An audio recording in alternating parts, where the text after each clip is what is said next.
Të dashur miq, në kuadër të prezantimit të ligjeve në Europë, e cila e ka njohur qeverinë legjitime të katërt e Edi Ramës, unë i pyes nëse një personalitet publik në fushatën elektorale në Angli tani do të prezantonte fotot e tij nudo tek fëmijët.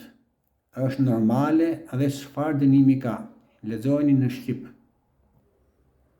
Në përgjithësi një figurë publike në Mbretërinë e Bashkuar që fton fëmijët të shohin fotot nudot do të përballet me dënime të rënda ligjore që mund të përfshijnë burgim të gjatë, gjoba të rënda dhe dëmtim të përhershëm të reputacionit të tyre. Ligji anglez e merr shumë seriozisht mbrojtjen e fëmijëve nga abuzimi dhe shfrytëzimi.